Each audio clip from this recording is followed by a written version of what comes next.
Welcome to the Group of 5 Focus podcast, where we take some time each week to highlight a few significant G5 matchups and showcase the power of the Group of 5. I'm your host, Brian Doppel. In this episode, I'll recap the action from Week 4, provide my G5 conference performance rankings, and look forward to Week 5, including a handful of rivalry games, and some guests join the show to preview my game of the week. We'll get into it after the break.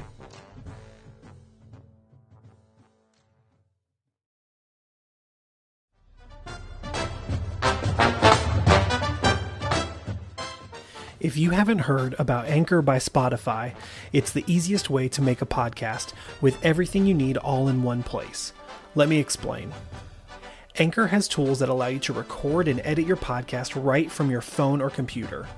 When hosting on Anchor, you can distribute your podcast on listening platforms like Spotify, Apple Podcast, and much more. It's everything you need to make a podcast in one place, and best of all, Anchor is totally free. Let me tell you from personal experience, when I first started this podcast, I knew about Anchor, but I wasn't sure if it was exactly the right tool for me. After a little poking around, I found that in fact it was, and when I had some questions when I first started my podcast, Anchor support was there to help. So if this sounds like it might be the tool for you to start your podcast, download the Anchor app or go to Anchor.fm to get started.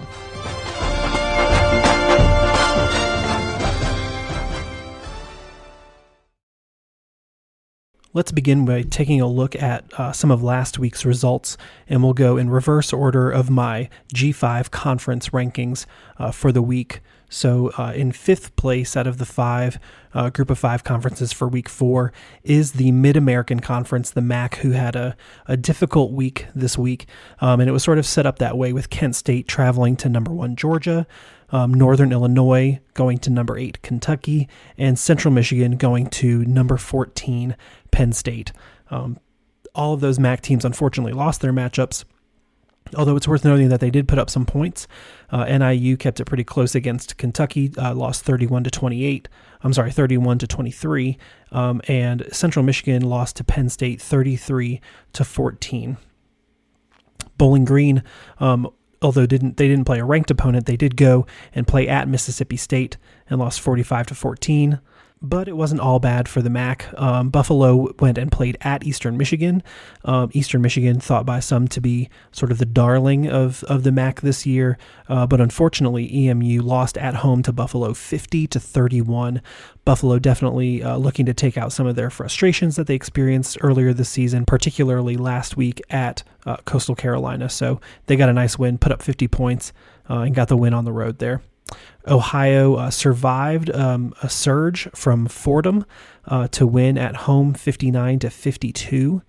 And there were two MAC teams that went out to California last week. Toledo played at San Diego State and lost 17 to 14. And Western Michigan went to San Jose State and lost 34 to 6. Miami of Ohio got a really nice win, though, at Northwestern, 17 to 14. A nice little out-of-conference Power 5 win there for the Red Hawks. But that was really one of the only shining lights there for the MAC, as Akron lost to Liberty on the road, and Ball State fell to the Georgia Southern Eagles on the road as well. So that rounds out the number 5 ranking conference, the MAC, for the week. Unfortunately struggled, but looking to bounce back next week as they get into a few more in-conference games there. My number 4 conference for week 4 was the Mountain West. Mountain West started with some Friday night matchups as Nevada played at Air Force, and Air Force continued their Mountain West domination by beating the Wolfpack there 48 to 20. And Boise State struggled again at UTEP in the Sun Bowl and lost 27 to 10 on Friday night. Boise State, perennial Mountain West powerhouse, really struggling this year, which has led their offensive coordinator to be relieved of his duties, and subsequently their quarterback Hank Bachmeier announced today, Monday, that he will be entering the transfer portal. So things not looking good for the Broncos there in Boise State, but a team that has had such incredible success is due to have a down year every once in a while. On Saturday, the rest of the Mountain West played, and Wyoming fell to number 19 BYU. As I mentioned, San Diego State and San Jose State got nice wins at home, Hawaii went to New Mexico State and lost 45-26 in what is probably going to be one of the few Aggie wins this season before they make their transition to the CUSA next year. New Mexico, unfortunately, went to LSU and lost 38-0. And Utah State hosted UNLV. Utah State, a team that I was really high on at the beginning of the year, they fell at home to the UNLV Rebels, who are having a great season. They won 34-24. And then in a perplexing loss, Colorado State hosted Sacramento State and lost 41-10 at home. So a very difficult week for the Mountain West. The Mountain West struggles continue this year. I usually bet the over on wins, total wins for the Mountain West, but this season is just very challenging for a Mountain West conference that, aside from the front runners, doesn't really have a whole lot of supporting cast at the moment. My number 3 ranked conference for week 4 is the CUSA. And Conference USA had a pretty good week. As I mentioned, on Friday, UTEP beat Boise State, which is always a nice win. On Saturday, Western Kentucky hosted Florida International and won 73-0. I mean, just a stomping. So whoever predicted that Western Kentucky's offense was going to fall off this year clearly hasn't been paying attention. And I'll fully admit that I was one of those people, that I had my questions about the Tops, but they are proving to be running on all cylinders this year. 73 points to 0 is an impressive win no matter who you're playing. North Texas unfortunately went to Memphis and lost 44-34, but UTSA got a nice win over Texas Southern, 52-24. Houston and Rice played in their rivalry game this weekend at Houston, and Houston got the win 34-27.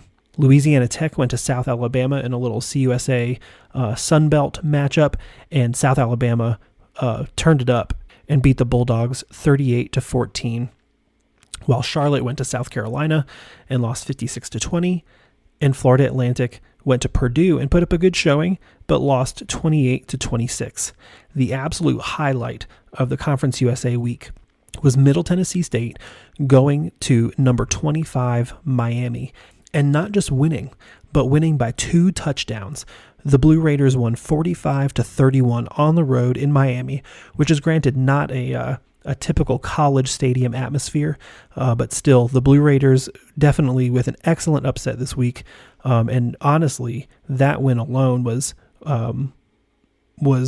fuel enough to push CUSA up into my 3rd spot of the week this week. Having the second best week in the G5 this week is the American Athletic Conference. A few good performances here, but still some struggling in the American. Tulsa went to number 16 Ole Miss and lost 35-27, a pretty respectable showing versus the number 16 team in the country. Unfortunately, the SMU Mustangs lost to Sonny Dykes and his new team, Texas Christian, the Horned Frogs, 42-34. Someone I heard predicted that the South Florida Bulls were going to upset the Louisville Cardinals last week. I don't know where I heard that, but I heard that rumor going around, and that proved to be very wrong, very, very wrong. Louisville won that game 41-3 handily at home.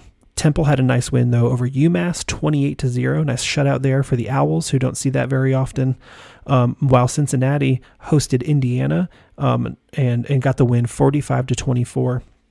Indiana, not a very strong Power 5 team, but still to have a Power 5 team come to your place and beat them is always a good feeling.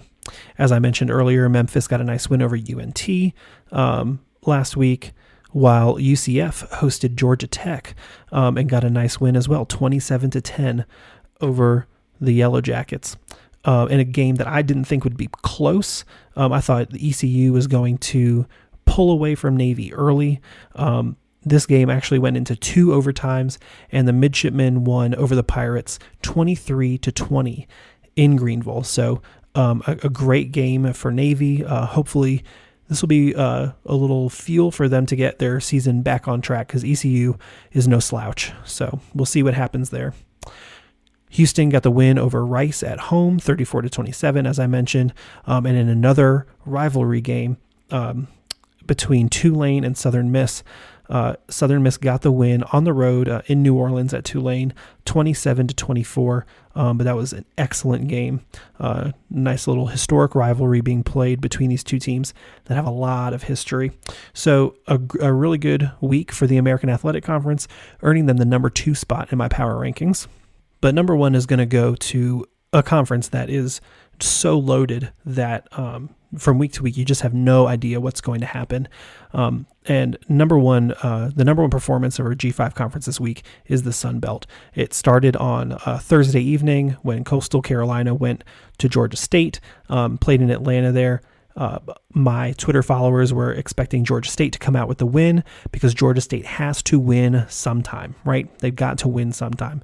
But it wasn't this week. The stands looked fairly empty, and Coastal was able to run all over the Panthers, and Coastal ended up winning 41-24 in that game. On Saturday, there were a handful of really good matchups. I'll get the most painful one out of the way first.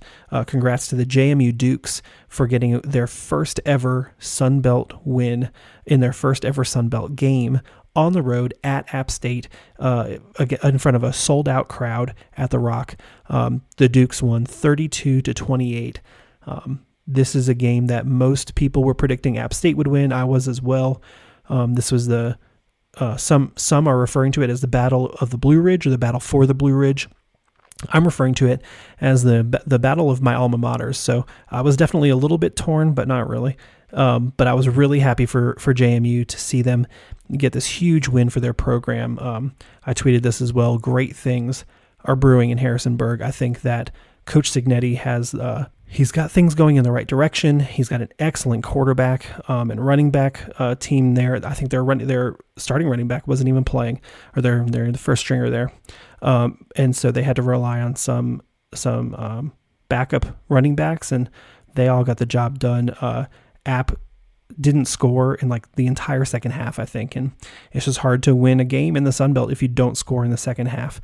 So both of these teams on to the next thing here, and hoping to continue their success, but JMU left Boone with the win, a hard-earned win. Congrats again to the Dukes. Elsewhere in the Sun Belt, Georgia Southern protected home field advantage, got a nice win over MAC opponent Ball State, 34-23. Old Dominion and Arkansas State played for the first time in a long time. I actually don't know when the last time they played each other. These two teams that probably don't know much about each other, but are now finding themselves in opposite divisions of the Sun Belt Conference.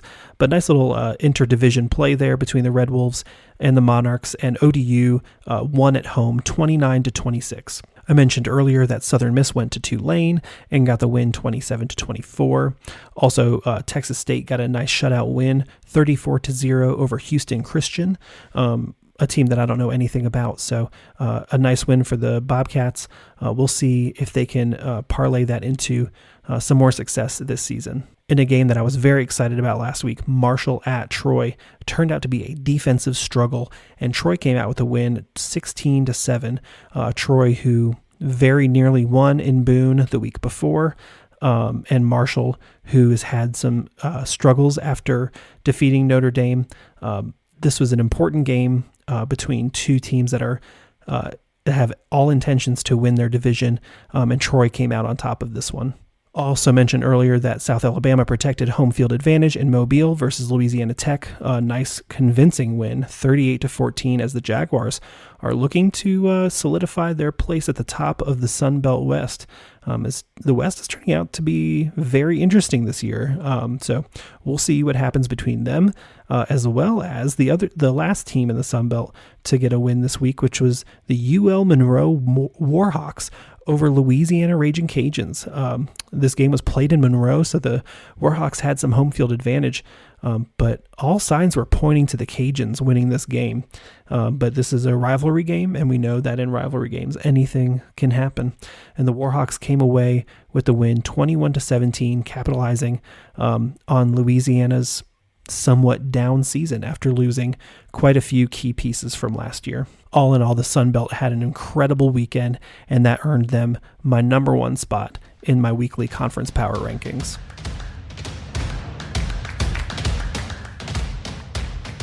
Okay, let's get to this week's matchups. We will start with the American Athletic Conference, and there's fewer matchups in the conferences this week moving forward because we're starting to get into conference play. So there's more conference teams playing each other. So fewer matchups, but of course we're getting into the real good stuff here, the games that really count towards winning those conference championships, getting into the high quality primetime bowl games. So starting off this week in the American Athletic Conference is Tulane at Houston. This is going to be a really good game. Houston predicted to be, at the top of the American Athletic Conference at the beginning of the season, but has struggled a bit this season. And Tulane really having quite a good season so far. Lost to Southern Miss last week, but had that nice win versus Kansas State the week before. So this should be a really interesting game. And ESPN's FPI is predicting it'll be close as well. Tulane has a slight advantage, 53.4% chance to win. We'll see how that ends up moving around before Friday's matchup here, but I think this will be one of the best matchups in the American this week. Another one I'm really excited about is SMU at UCF. SMU just having the heartbreaker loss to their former head coach at TCU last week. UCF just coming off a home win versus Georgia Tech last week. I think SMU is really looking for a statement win, and UCF, it is hard to win at the Bounce House in Orlando. So I think that UCF is going to protect home field advantage there, but I think SMU is going to come out hungry. So really, this could go either way. It'll be a really good game. And lastly, ECU at South Florida. South Florida, a team that I thought would do much better last week, but ultimately struggled. And ECU, a team that I thought would do very well last week, and ultimately lost to Navy. So I think these two teams are also hungry for a win, and they play each other on Saturday at 7 p.m. on ESPN+. Moving on to Conference USA, on Friday, the UTSA Roadrunners are going to Middle Tennessee, fresh off their win at Miami. UTSA also having a good season this year. I think this is going to be an interesting matchup. We'll see if the Blue Raiders are for real or if last week was some sort of fluke situation. We'll see if they're too busy celebrating to prepare for the Roadrunners, who are really ramping up in this last CUSA season before transitioning to the American Athletic Conference next year. A couple of other matchups in the CUSA this week. Florida Atlantic is playing at North Texas on Saturday at 4 p.m. UTEP is playing at Charlotte at 6 p.m. on Saturday. UAB is at Rice at 7:30, and Florida International at New Mexico State at 8 p.m. on Saturday. So a few good CUSA matchups this week as well. Moving on to the MAC, we're getting into some really good stuff in the MAC this week. Central Michigan is at Toledo at 3:30 on Saturday. That game's been bumped up to the NFL Network, which is exciting for those teams. That should be a really good one between two strong MAC teams this year. Miami of Ohio is playing at Buffalo this week at 3:30 on Saturday. Should be a very interesting game there between two teams that are sort of angling for those top spots there. And Ohio is playing at Kent State, a couple of teams that we don't seem to know much about yet this season. But Kent State, led by their quarterback Colin Schlee, wide receiver Dante Cephas, and their excellent running back Marquez Cooper, they've got an 81.7% chance to win this game according to ESPN's FPI. So It's looking like flashes. Everything's coming up flashes right now, but it's Maction, baby. Anything can happen. So the Bobcats of Ohio have something to say about that, I'm sure. But anyway, a good slate of MAC games this week. Looking forward to that. Still no midweek Maction yet, but it'll still be a while before that kicks in. We'll enjoy the Saturday games for now. But a conference that does have some midweek games this week is the Mountain West. In the Mountain West, Utah State goes to BYU on Thursday this week. And on Friday, San Diego State goes to Boise State, and New Mexico goes to UNLV. On Saturday, I'm really looking forward to seeing San Jose State and Wyoming face off at 7:30 on CBS Sports Network. I think that'll be an interesting one. I think San Jose State and Wyoming are both teams that could move into sort of that upper tier of their divisions. depending on how the season goes. And so wins in games like these are going to be really important. San Jose State hasn't played a conference game yet, but they're 2-1 going into this game. Wyoming is 3-2 coming into this game, but has one conference win under their belt. So Wyoming is slightly favored in this game, but this should be a really good one between two teams that are trying to make a mark in their conference as well. So a good Mountain West slate this week as well. Meanwhile, in the Sun Belt, Georgia State is looking for their first win on the road at Army.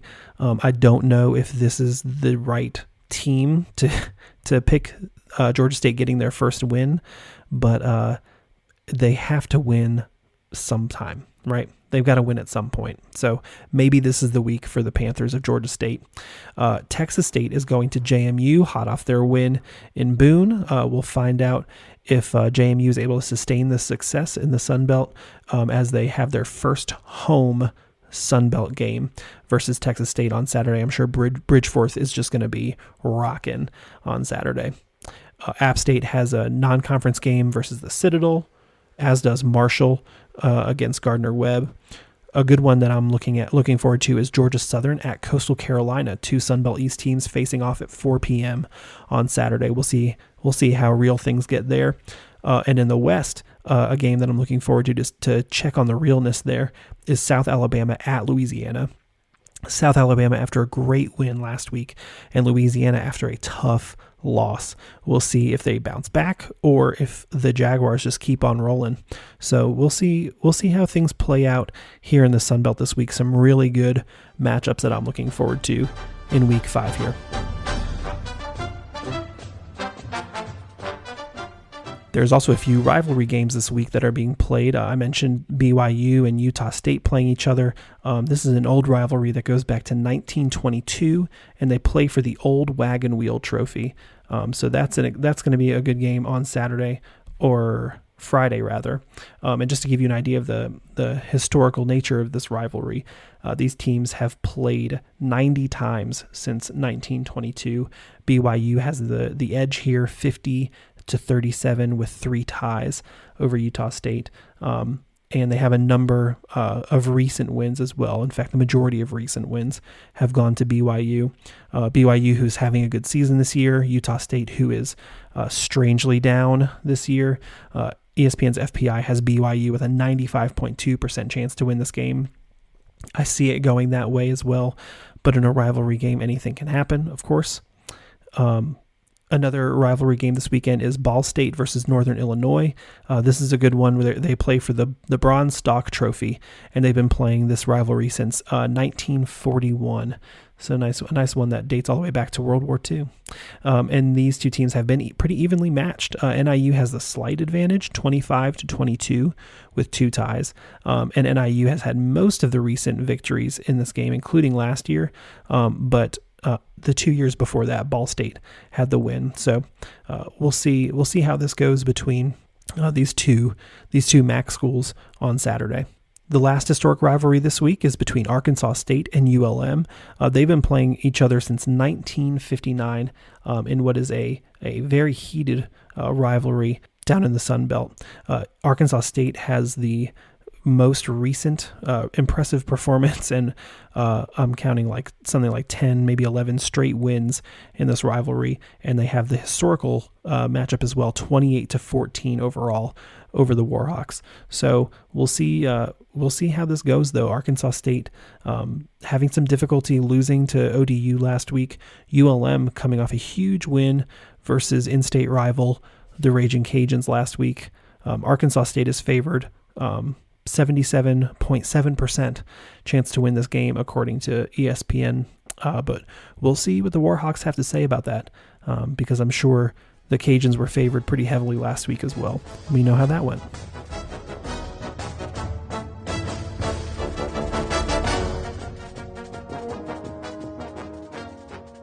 And again this week, I went to the G5 Hive Mind on Twitter to ask about any questions or topics that folks are interested in hearing about this week. So I appreciate those of you who responded.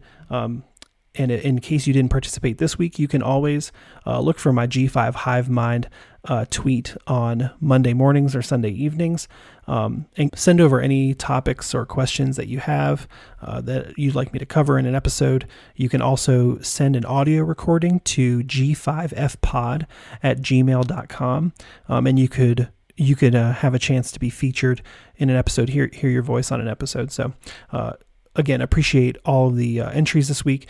There's just a few, so we'll roll through these as quickly as I can here. The Cone Engineer at Firing My Lasers. I appreciate interactions with this app fan on Twitter. He said, the Sun Belt has gotten better, but will continue to consume itself. Will this affect national image still? That's a really good question about the Sun Belt, and a concern that a lot of people have had about the strength of the Sun Belt, particularly the East, as these teams keep getting better and better.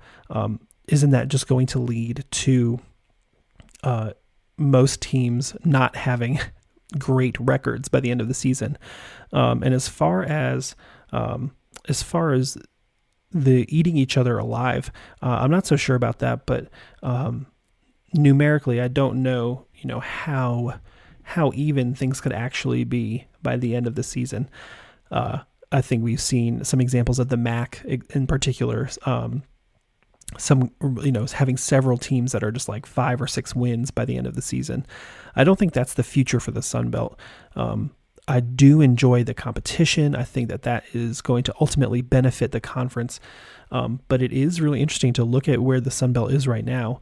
We've got Coastal at 4-0 on the season, 1-0 in conference. James Madison at 3-0 and 1-0. But other than that, those are the only 2 unbeaten teams. Everyone else is 2-2, a couple of 3-1s in Georgia Southern and South Alabama. But what we're seeing is already a lot of parity in the Sun Belt, where App State and Marshall, Troy, Louisiana, teams that have been used to being towards the top of their divisions, are struggling quite a bit. So I think that this is going to take a while to play out for us to really see the full effect of this restructuring and this realignment. But I think ultimately this is going to make the Sun Belt stronger. People don't look at other conferences that have a ton of strong teams in them and say, oh, well, it's a shame that conference isn't any good because that team isn't any good because they're 6-7 or vice versa, or 8-5 or whatever in their conference. They look at that conference and say, wow, look how strong it is. That's impressive that they have 8 or 9 or 7 or whatever wins. So I think that it's going to take some time to figure out how this is going to look.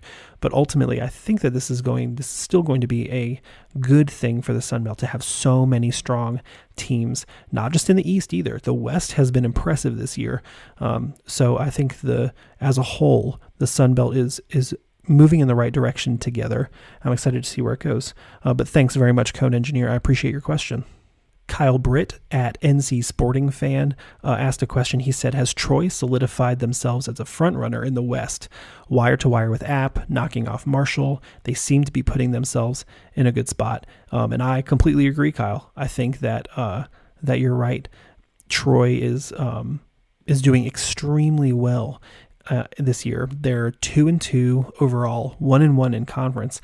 But as you said, when you look at their games, they lost to Ole Miss in week 1 and App in week 3, but we know how that game went. They had a nice, solid win versus Alabama A&M and last week versus Marshall. I think Troy has a really interesting slate ahead of them. An out-of-conference game at Western Kentucky this week, at home versus Southern Miss, at home versus Texas State, on the road at South Alabama, on the road at Louisiana. So I think that Troy has a chance over the next few weeks here to really figure out who they are before they come back into some of their more challenging conference games. No knock on Southern Miss or Texas State, but I think that Troy's main competition in the West this year is going to be South Alabama and Louisiana, even with Louisiana's loss last week. So I think that Troy has solidified themselves as a front runner, but I could still see Troy or South Alabama taking the West this year. And truly, I wouldn't put the Cajuns at this point. I know that, as far as standings in the West right now go, UL Monroe is in first, Troy's in second, South Alabama in third, Southern Miss in fourth, and the Cajuns all the way down in sixth.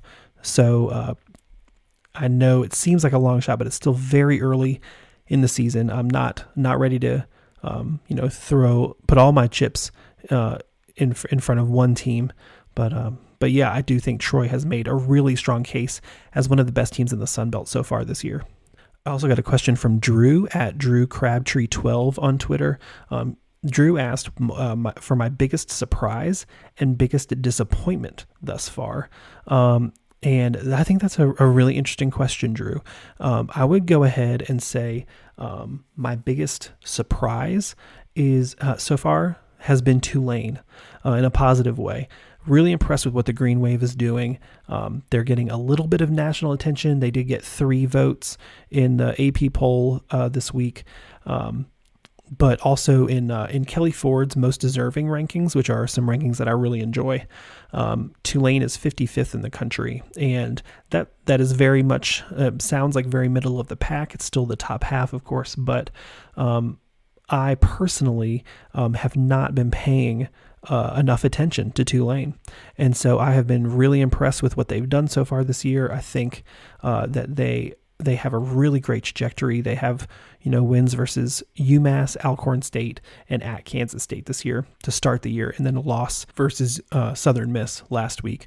But they're at Houston versus ECU, at USF over the next few weeks. So they have some work cut out for them over the next few weeks, and I think that we're really going to see sort of the separation begin in the American Athletic Conference, and we'll see where Tulane ends up. But so far this season, I have been really impressed with what I've seen from Tulane. As far as disappointment, unfortunately, I was extremely high on Utah State to begin the season, and I really thought the Aggies were going to make a strong push to repeat as Mountain West champions. And unfortunately, I have just been wrong about the Aggies this year. Utah State got a win week 1 versus UConn, but then has followed it up with losses at Alabama, which no-brainer, perhaps, versus Weber State, though, at home, and at home versus UNLV, who, UNLV appears to be a pretty strong team this year. But I'm looking ahead at their schedule, and I see, 1, 2, 3 wins that I feel confident predicting for Utah State. But man, just the start of this season has been brutal for the Aggies, and I have been extremely disappointed. Not their fault, but I was as far as the question is, my biggest disappointment. It was my prediction in Utah State, who in Kelly Ford's most deserving rankings is 126 out of 131 this year. So an Aggie team that's really struggled, who's only above Charlotte, Colorado State, UMass, Hawaii, and FIU in those rankings. So yeah, Drew, that's about it. I hope that answered your question. And that rounds out this segment of the G5 Hive Mind. I really appreciate everyone submitting their questions. Please, next week, keep an eye out for that and submit your questions, whether an audio file to my email or by responding to the tweet online. I appreciate that.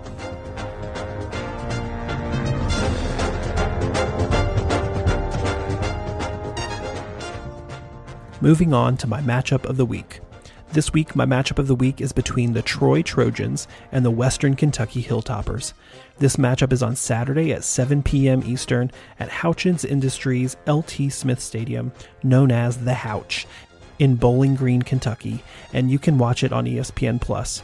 To help me preview this game, I reached out to the guys at the Towel Rack and the Trojan Wall to get their input. Let's hear from them now.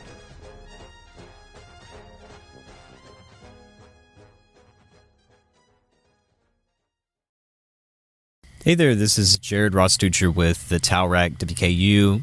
and was able to come on here and just kind of give a little bit of my thoughts here before this WKU versus Troy game this weekend for Group of Five Focus podcast. So thanks for letting me be able to do this. So just kind of looking at this. So, I mean, WKU and Troy do have a little bit of history. So rewind a little bit. WKU joined the FBS, I think it was like 2006, 2007, somewhere around there, from being just FCS level. Of course, being members of the Sun Belt, we would play Troy every season. And the Troy leads the all-time series 5-2, which it is what it is. That was when WKU was going through a bunch of growing pains of becoming an FBS team and went 0-12 the first season and then 2-10 the year after that. Very rough start. But of course, Troy leads the all-time series, a program that it is now.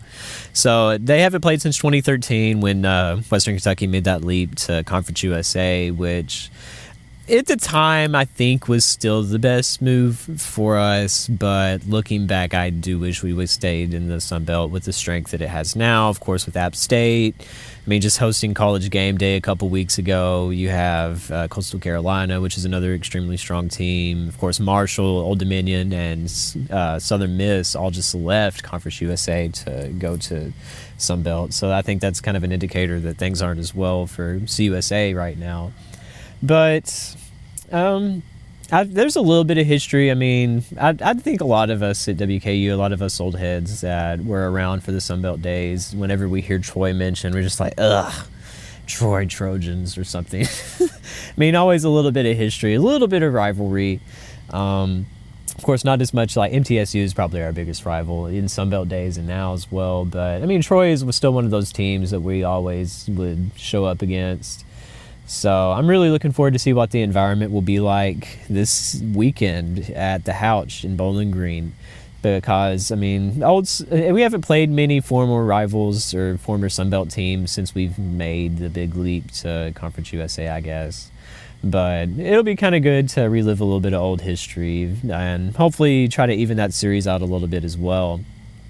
And another little subtle thing to pay attention to with this matchup, I don't know if he'll play much, but Jarrett Dagey, he's a transfer quarterback from West Virginia that Troy has now.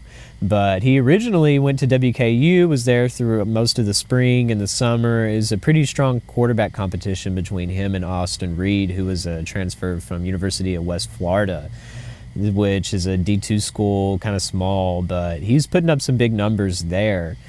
And sure enough, Reed actually ended up beating Dagey for that starting job for this season at WKU.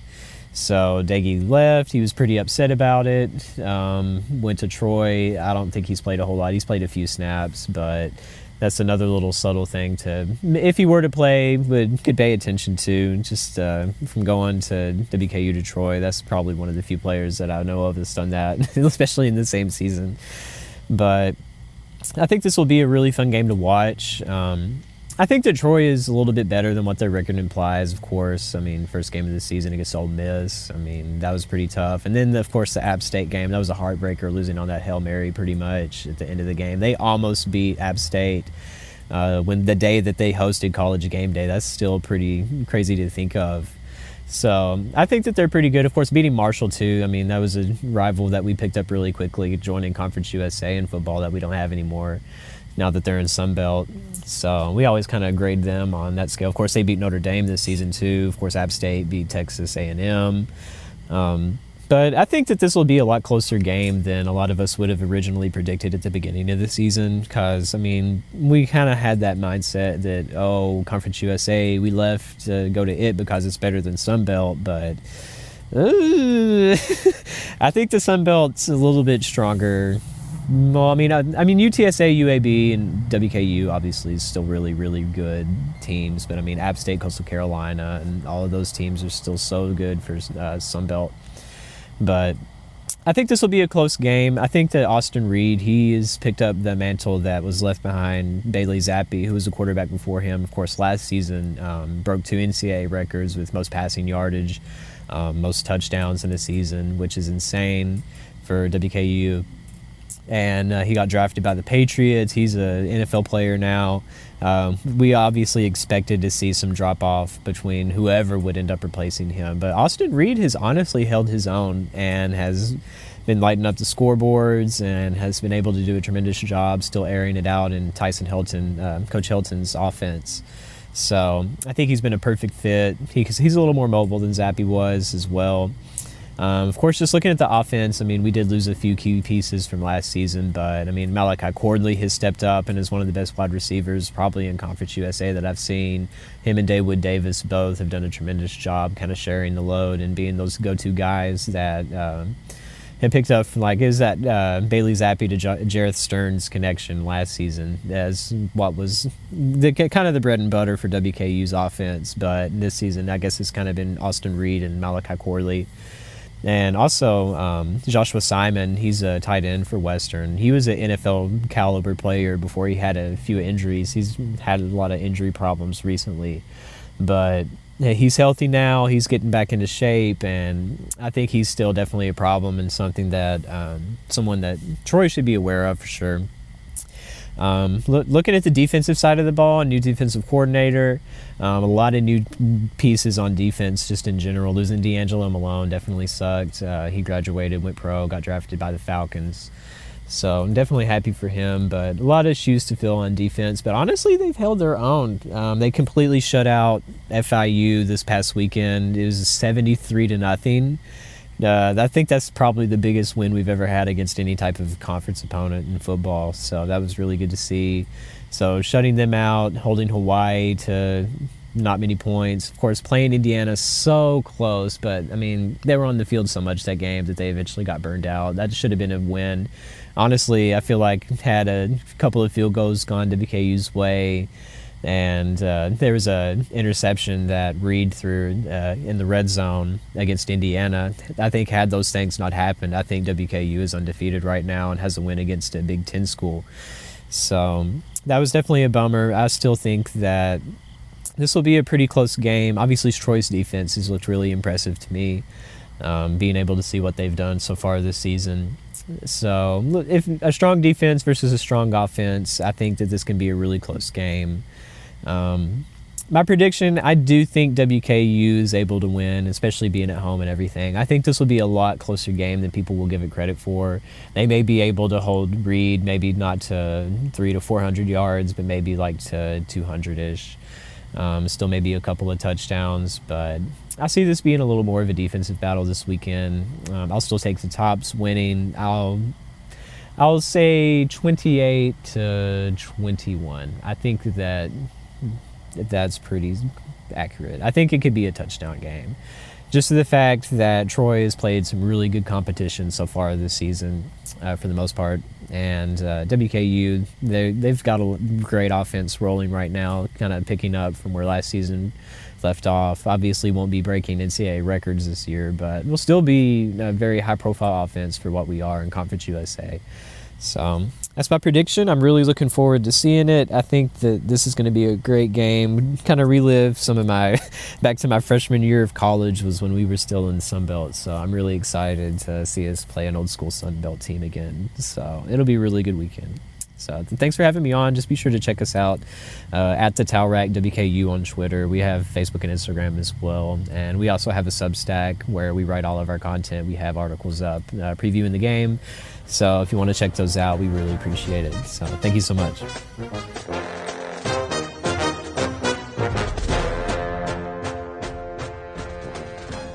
Hey, it's Ben Whitehead from the Trojan Wall.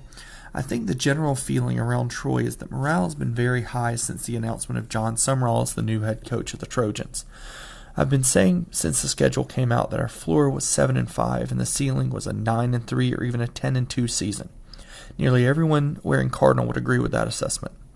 Keeping in mind that we just finished the Chip Lindsey era and we're breaking in a new coach, most Trojan fans looked at the first 5 games of 2022 and, if they were realistic, assumed that we would probably finish that stretch 1-4 or 2-3 if we stole one from at Marshall or Western Kentucky. I think it speaks volumes about the talent on this roster that the previous coaching staff misused and the job that John Summerall's doing, that we are only a miracle heave away from being 3-1 going into this matchup with the Hilltoppers. Winning this game would set the tone for the back half of the season, where the biggest tests are a slightly down App, an actually good Southern Alabama, yes, I said that on purpose, and a Louisiana that's all over the place. This team could be West Division champions and competing for a Sun Belt title for the first time since 2017. Coming into this game, the biggest story around Troy is that defender Carlton Marshall is now the leading tackler in Sun Belt history and is only about 70 tackles away from being the NCAA career tackles leader. Besides that, the next thing we've been focusing on is the offense. We have a lot of playmakers on that side of the ball, and Gunnar Watson has really come into his own the past 3 games. But we shot ourselves in the foot several times against Marshall last week. The final score was 16-7, but 3 field goals and 2 red zone fumbles meant that the score could have easily been 28 or 35-7. If we want to compete with Western Kentucky and the rest of the Sun Belt down the stretch, then we have to clean up those miscues. As far as history between Troy and Western Kentucky, we have a long history by years, if not by games. The first game was in 1976. We've only played 12 times, with Troy leading the series 9-2-1. My partner, the Trojan Wall, Thomas Gleaton, has put together 2 articles, one of which came out today, on Troy and Western Kentucky's first meeting in 1976, and later this week, the full history of the series as well. Both teams have been very good at different times, and that's why I don't think we have been fortunate in having any legendary games for either side, though if anyone wants to correct me on that, please do. For a team that only won 15 games the past 3 seasons, we have playmakers all over the place. Offensively, we have a ton of weapons.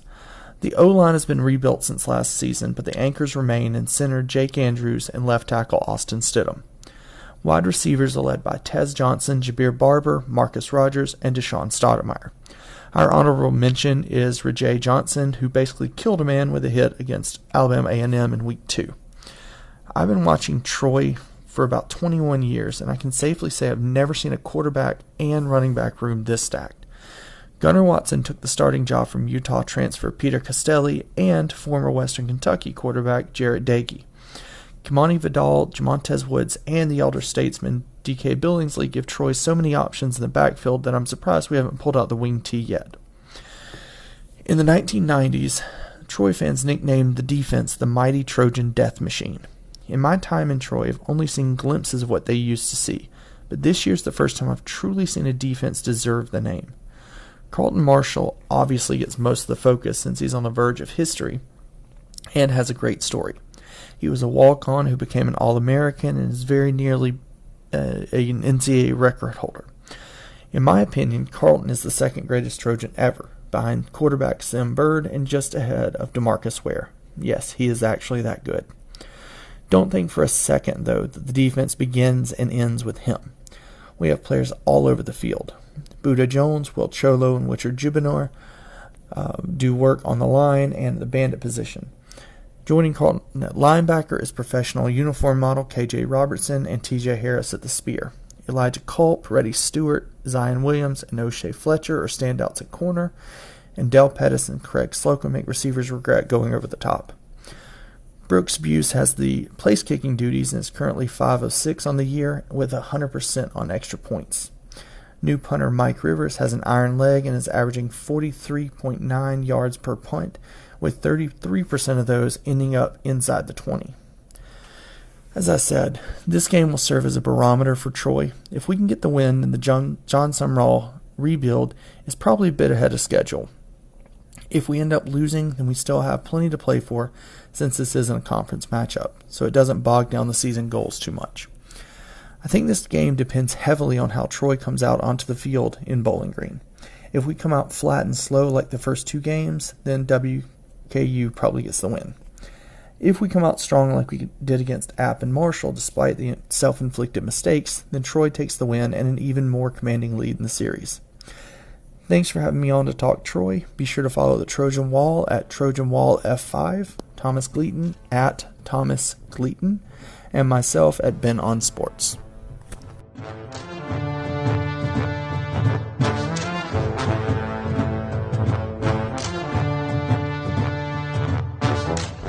All right, well, there you have it. Not much more I can add to that. Really looking forward to this matchup between 2 teams that are eyeing for the top of their conferences. Troy has made a really strong play for the top of the Sun Belt West. And of course, Western Kentucky is already sitting at the top of Conference USA. So this is sure to be a great matchup. I'm anticipating a lot of offense here, especially from the Hilltoppers, but also, the Trojan defense is stingy as well. So I think that this is going to be a really good matchup between these two teams that need they need wins bad, even if this is an out-of-conference game. These are teams that I could see sort of rising to the top of their respective G5 conferences and meeting each other in post-game, whether it's in bowl games or whatever in the future. Western Kentucky has a slight edge here. FPI has them with an 82% chance to win this game over Troy.